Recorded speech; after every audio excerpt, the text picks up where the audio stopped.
Hi guys, welcome back to another episode of This Month in Croydon Bus Simulator, where I cover all of the events, updates, or any announcements that have happened in the past month to do with the game. Now, first of all, apologies for this episode being so late. I don't really have much of an excuse this time. Obviously, I was intended for this episode to come out at the end of the month, but I'm 4 days late, but it doesn't matter. Here it is, so apologies for that. Anyway, moving on to the actual video. July has been a very eventful month for Croydon, but in more of a way that there's been more announcements than actual updates. So, yeah, I mean, let's just get into it because there's actually quite a lot to cover that has been announced. So the first thing that I'm going to bring up happened on the 11th of July, and I was very excited to see this finally come to the game because it's something I had absolutely hated before. And that is the Metro City remake, or the announcement of the Metro City remake. That was on the 11th, and that was it just being announced. And then obviously it got released just about a week later, I think, but in between that there was a couple more things that I need to announce. So a couple of days later, Centro then posted a very small update where the in-game sim server rules would be in game. There'd be a new little button where you could click that and the sim server rules would come up in game instead of you having to look them up on the Discord or whatever, which is good because obviously not everyone has Discord, and the actual rules were hard to access, but now they're in the game, so I'm surprised they actually didn't do that sooner.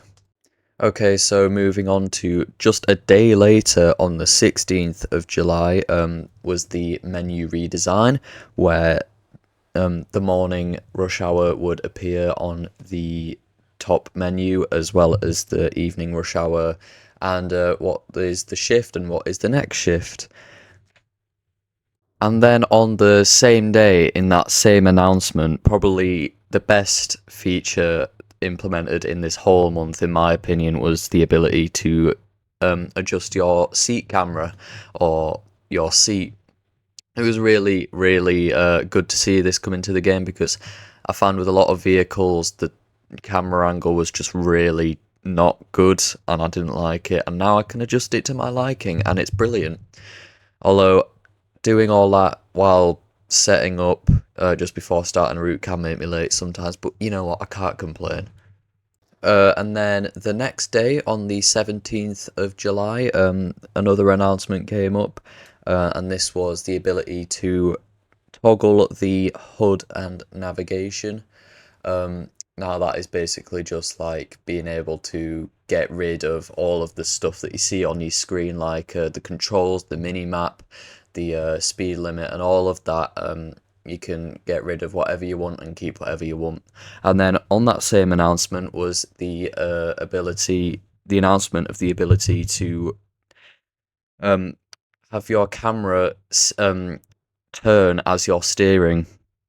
So basically, the camera will just turn in the direction that you are steering.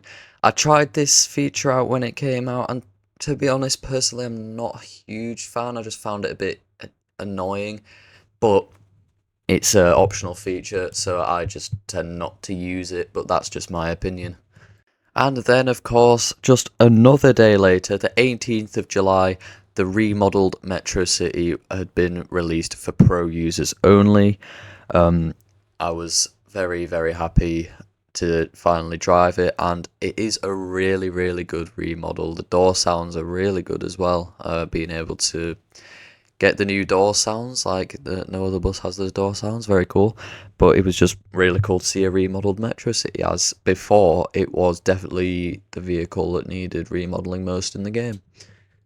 Okay, and the final thing that happened in July, also on the 18th, was a bit of a different one, and it wasn't really to do with Croydon, the game itself, but more to do with the developers. And it was the fact that Centro made an Instagram, and then made a Q&A section on it so we could ask whoever is in charge of the Instagram a bunch of questions about the game, and we've actually found out some pretty interesting stuff. The most interesting thing for me was the fact that they have a list of all the vehicles requested for the game. They have them all in a list, and just looking at the response when someone asked if the Solo SR was being remodeled, they said it was number 77 on the list. So that means there's at least 77 vehicles being requested or lined up, which I just find bonkers, to be honest. Like 77 requested remodels and new vehicles. That's just insane. But yeah, I'm going off on a bit of a tangent there. Centro have an Instagram. And that about does it for this month in Croydon Bus Simulator. Now, at the time of recording this video on the 4th of August, I think it's the 4th? I think it's the 4th, I hope it's the 4th. The devs did release a Custom Companies devlog 2, which is full of exciting things, but that was announced in August, not July. So I cannot mention it in this video, and you will have to wait until this month in Croydon Bus Simulator August edition. But yeah, can't mention that because it was in August. But that is it for July. Pretty eventful month. A lot of announcements and a lot of like quality of life updates in this month. But an interesting month for sure. So thank you so much for watching, and I'll see you in the next video. Goodbye.